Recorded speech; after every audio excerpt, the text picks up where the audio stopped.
Hello बच्चों, let's see this question and the question says hypothalamic GnRH यानी कि gonadotropin releasing hormone stimulates the option A pancreas to release the gonadotropin, pituitary to synthesize and release gonadotropin, option C testis to release the gonadotropin and hypothalamus to release the gonadotropin। हमारा question यहाँ पर ये पूछ रहा है कि hypothalamic GnRH जो होता है यानी कि गोनाडोट्रोपिन रिलीजिंग हार्मोन वो किसे स्टिमुलेट करता है।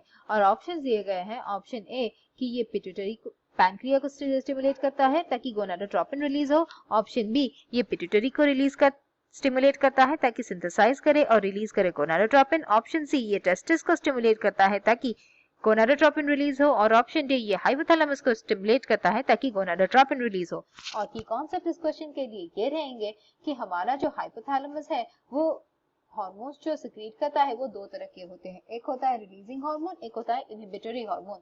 और जो इनहिबिटरी हार्मोन्स और रिलीजिंग हार्मोन्स होते हैं उनमें से एक हार्मोन होता है GnRH और GnRH एक रिलीजिंग हार्मोन होता है। बेसिकली इसे ये कहा जाता है कि गोनाडोट्रोपिन रिलीजिंग हार्मोन, ये स्टिमुलेट करता है गोनाडोट्रोपिन के रिलीज, सिंथेसाइज और रिलीज होने के लिए। गोनाडोट्रोपिन रिलीजिंग हार्मोन ये रिलीज होता है हमारे हाइपोथैलेमस से और हाइपोथैलेमस से जब ये रिलीज होता है और ये जाकर एक्ट करता है हमारे पिट्यूटरी ग्लैंड पर।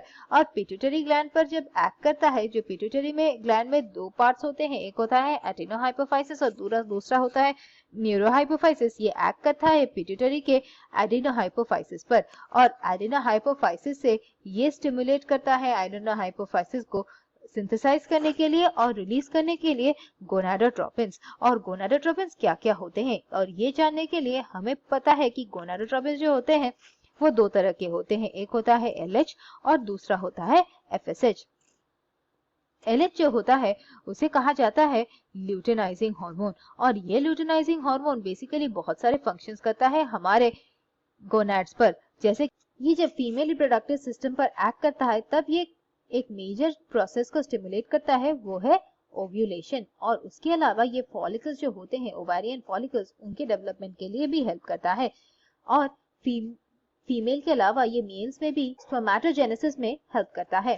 FSH जो होता है उसे बेसिकली कहा जाता है फॉलिकुलर स्टिमुलेटिंग हार्मोन और ये जो फॉलिकुलर स्टिमुलेटिंग हार्मोन होता है वो फीमेल्स में जाकर फॉलिकल्स के डेवलपमेंट के लिए हेल्प करता है और मेल्स में जाकर स्पर्मेटोजेनेसिस में हेल्प करता है। हमारे क्वेश्चन के हिसाब से हाइपोथैलेमिक GnRH जो होता है वो स्टिमुलेट किसे करता है, ये स्टिमुलेट करता है पिट्यूटरी को ताकि गोनाडोट्रोपिन रिलीज हो और ये एक्ट करे जाकर हमारे गोनाड्स पे। इसीलिए आंसर होगा option B. I hope you understood the solution. Thank you and all the best.